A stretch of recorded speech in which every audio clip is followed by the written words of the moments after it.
So I'd like to just quickly share my experience with COVID. I had it sometime during the second wave, and it was a very stressful time. I developed mild symptoms, didn't need to be hospitalized. It was general muscle aches, pains, and joint pains, and very lethargic. So my main issue was the fear. It creates a certain level of fear in you when you do have COVID, and that fear is something that was unprecedented. It was something I never imagined would even suffice. So I was mostly nursing the fear, the anxiety, more than I was nursing my actual symptoms. That is how this COVID had affected me psychologically and physically. And for me, the psychological part of it was the bigger challenge than the physical aspect of it. And not downplaying the physical aspect, because it caused a real danger. Death is a real concern, which was a big concern on my side. Am I going to survive this? Am I going to come out of this thing fine? Am I going to come out of this thing alive? Am I going to end up on a ventilator? Am I going to end up not shortage of bed, being that patient that they have no beds for? So it's a real concern. It's a real fear. And even if you have the mild symptoms, it does affect you psychologically, and it create a certain level of fear in you. So to avoid all of that, adhere to COVID regulations. The first case, as you know, it came last year, 2020, at around March, which was imported. And then the cases just started to develop and to grow, which was generally our first wave.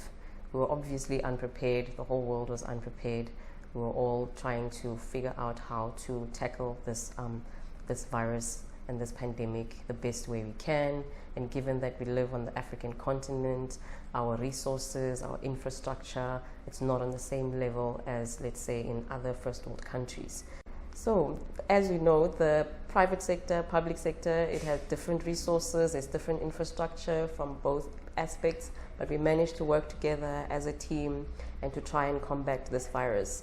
So the first wave, somehow we managed to contain it and go forward and managed to work around that first wave. Then the second wave came. It was unprecedented.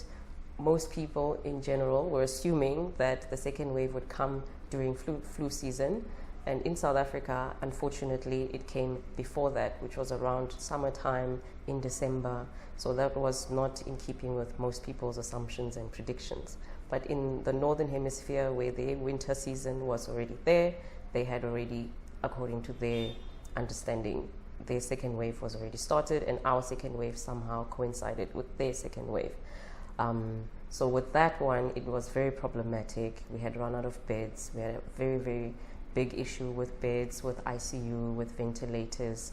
So it was a very stressful time in this country with regards to combating this virus. So with this third wave that is coming, apparently it's going to be in the next 2 or 3 months. So it's not a matter of if it's coming, it's a matter of when it comes. So this will be the third time around that we are trying to combat this virus. And hopefully we will be able to manage it better than the last time around. Not saying that we failed, but we had a couple of challenges with the second wave. With regards to keeping healthy, staying healthy, maintaining a healthy lifestyle, and adhering to COVID regulations, that is the most important. We've all heard about COVID regulations since March 2020. We hear about it in the news, on the television. You need to social distance, you need to stay in the house, don't be engaging in unnecessary crowded spaces. Try as much as you can to work from home if possible. And when you are engaging with people, you must please keep the masks on. You need to wash your hands, you need to maintain social distance. So those are very important measures. And funny enough, those measures really work. So if you do adhere to those COVID regulations and those COVID measures, you should be able to protect yourself and also to protect your family and those loved ones around you.